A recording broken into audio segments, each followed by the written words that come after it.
Hey, if you're interested in learning how you can break down the numbers of a multi-unit deal, well, you found the right place. Hey, Daniel, cue in the intro, please.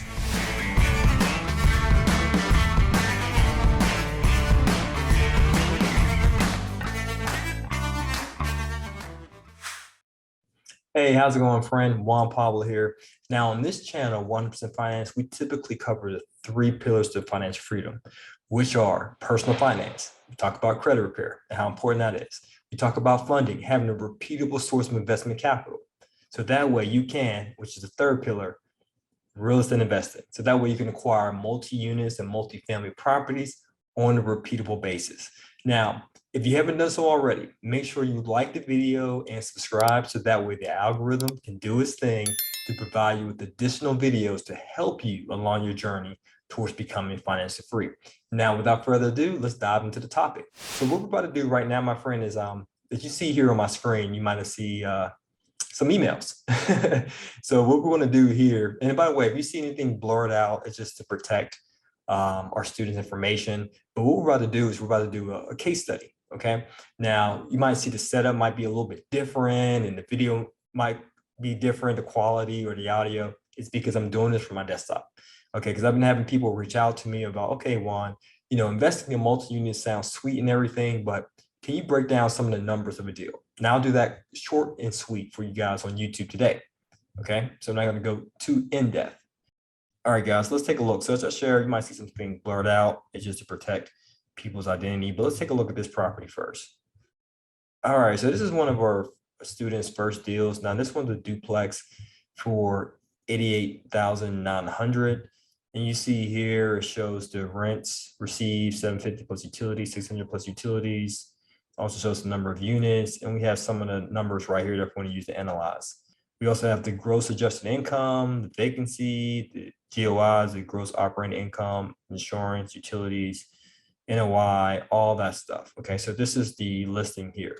Now you might be thinking a 2-unit, a duplex, man, that ain't nothing.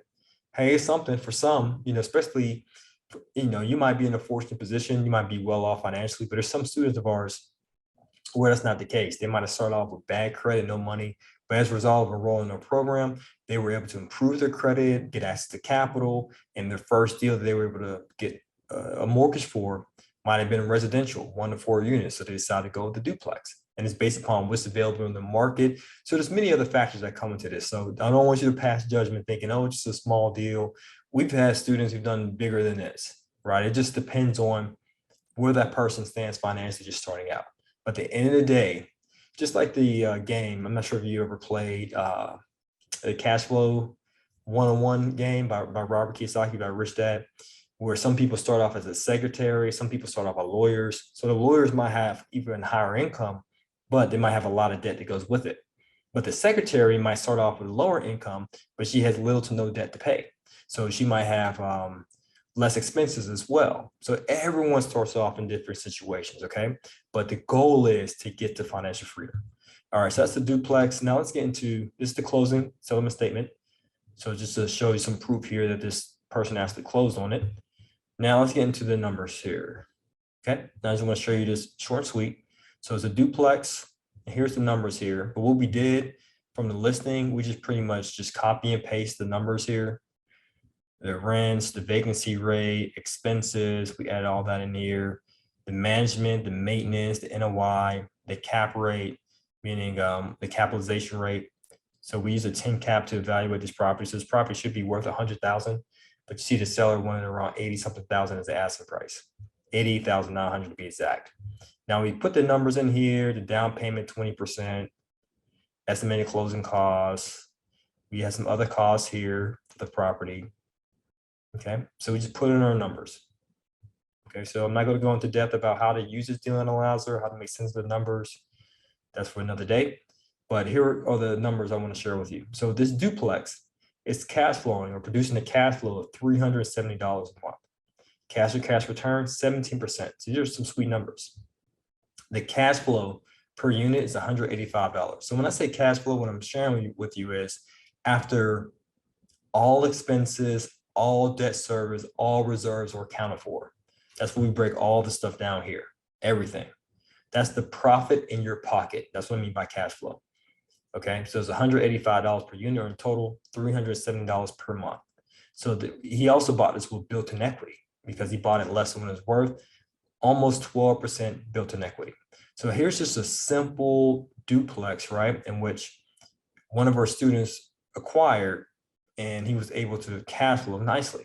Now, of course, there's a natural progression of a real estate investor. You might start off with a single family, a duplex, a triplex, and then you want to scale up. So with my story, I started off with a duplex and a single family my first year of investing.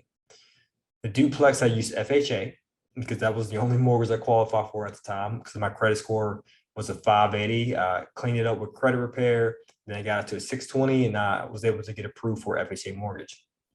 My second deal, I used the BRRRR strategy. I bought it, I renovated it, I put a tenant in there to rent it out, and then I did a refinance, and I repeated the process maybe 3 times using that BRRRR strategy. However, it was the slow way to invest in because you have to incur a lot of holding costs, manage the repairs and all that stuff. So I decided to switch my strategy after doing a couple of deals of the BRRRR strategy. I tried to, and I switched gears to doing more turnkey properties because it's easier to scale to become financially free. So first year, I had 3 units. Second year, 0 units. Third year, 4 units, additional units. So I'm at 7 at this point. And then my next year, 23 units. And then 2 years after that, an additional 42 for a total of 17 units. So I don't want you to think that, oh, this guy's starting out small, he got a duplex, he's only producing $370 a month. Hey, I was in the same situation. My first deal was a duplex too. But look how far I've become. And by the way, every expert was once a beginner. Now, I do have a video recommendation for you. I just want you to check the link below in the description. So that way you can better understand about how these deals work and so forth. Just check to the video below. And also I have a free training for you. So if you're interested in learning more about how you can get started, how you can invest in real estate, using OPM in the most profitable markets, as well as using creative financing, OPM, creative financing, this term, I'm gonna use them interchangeably.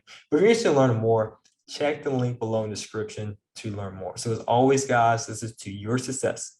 Continue to earn passively, live passionately. Peace.